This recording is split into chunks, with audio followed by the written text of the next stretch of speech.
huevotita.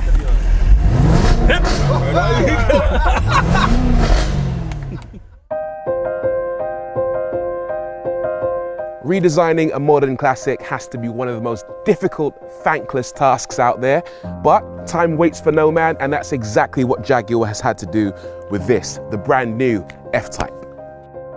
This thing has been an automotive icon since it was released in 2013, but fast forward 7 years and it's time to make changes, and that's exactly what they've done. They've stuck to the old silhouette, but added some new wheels wrapped in wider tyres. The back end is largely the same, apart from some new rear light clusters and a new bumper, and this V8R version gets the familiar quad exhausts. Probably the most controversial change is at the front. It's got this massively wide grille, huge air intakes, and these squinty little J-blade headlights. Do I like it? Still not sure, I'm on the fence, but at least it brings it into line with Jaguar's other models like the XF and the XC. Plus, it's hard to get hung up on the front when the rest of the car is just so beautiful. And that back end is just gorgeous. It looks like an absolute spaceship, doesn't it?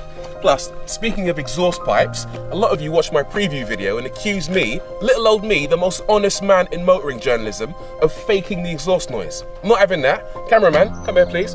Watch this, I'm gonna start it up in real time, yeah? So you know exactly what it sounds like. 5 litre, supercharged V8, no edits. Watch this. You ready? Yeah? Never accuse me of lying again.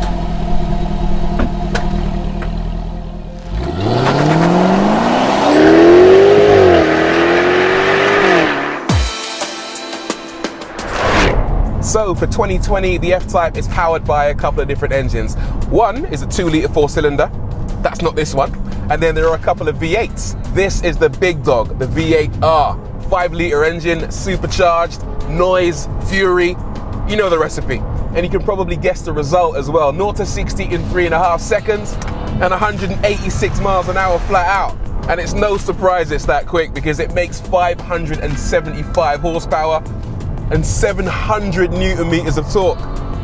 That's up from 550 and 680 on the previous car. The gearbox in the F-Type has always been good, but now it uses the same calibration as the SV Project 8, so it's faster and more aggressive. Honestly, there's a lot to love about the entire powertrain in this car, but the gearbox is the star of the show in this thing. It's so involving. I've driven dual clutch gearboxes and even manual transmissions that aren't as much fun as this.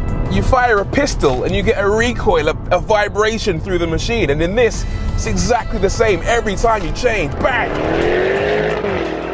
Another huge feather in the F-Type's cap is the noise. We live in a world now where most cars are subject to noise restrictions and particulate filters that ruin the sound of a car, but the F-Type still sounds utterly joyous.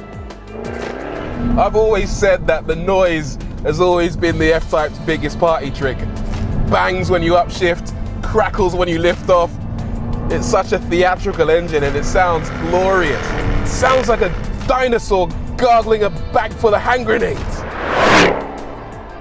This might be maybe the best sounding car out there, certainly for the money.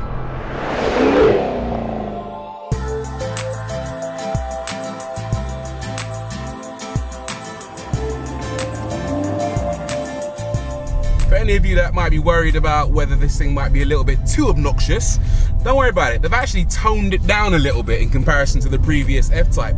It doesn't pop and bang quite as aggressively, particularly when you're rolling around, not applying too much throttle.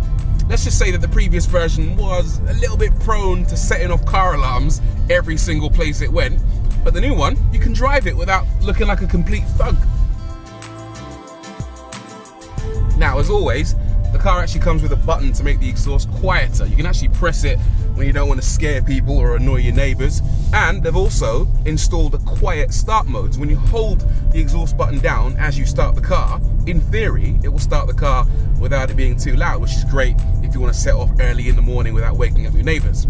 Or at least that's the theory. The reality is that the quiet start mode doesn't do an awful lot. Your choice is either loud or loud.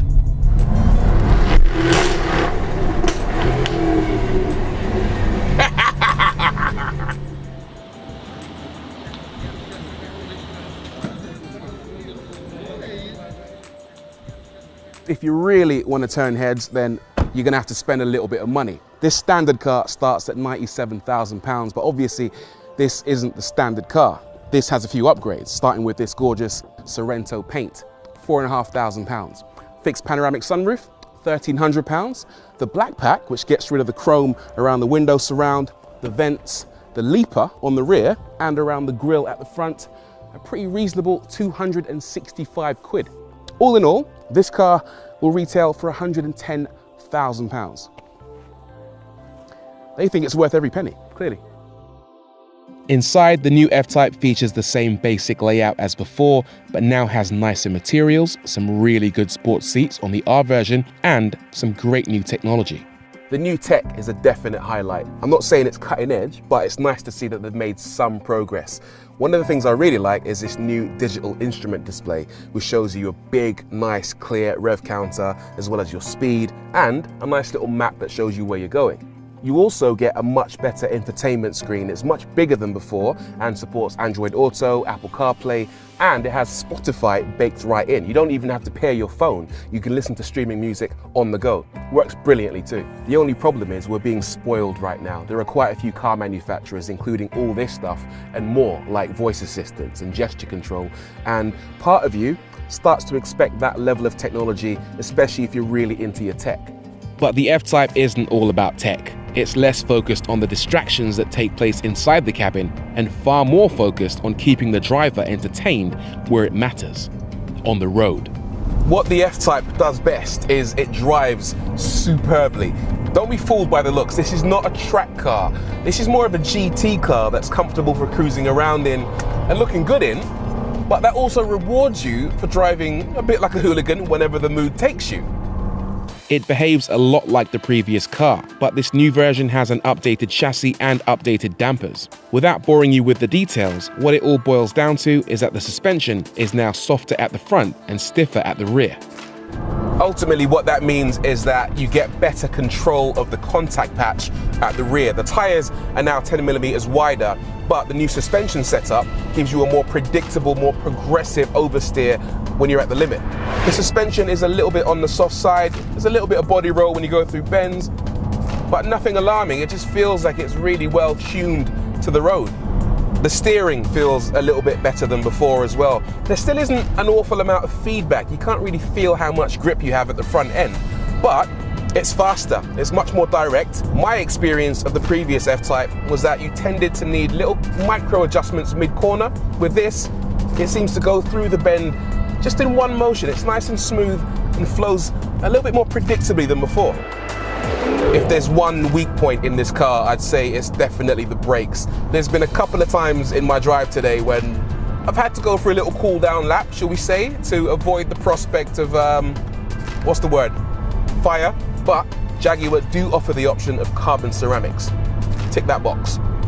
Ultimately, with all of these little tweaks to the steering, the suspension, the chassis, what you get is a car that feels supremely well balanced. It's a car that feels like all the individual bits are in perfect harmony. There's not one component that seems to dominate the overall experience.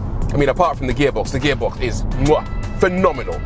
But everything is just beautifully balanced. It feels like the F-Type's been around for a while now and they've chiseled away at it. They've cherry-picked all the elements that they love and fine-tuned it and honed it to a point where it's kind of approaching perfection. It has some stiff competition, of course, but the F-Type stands proud as a wonderful sports car. Beautiful, fast, and most importantly, very involving to drive. Improving this modern classic was always going to be an uphill struggle, but in this, Jaguar is definitely onto yet another winner.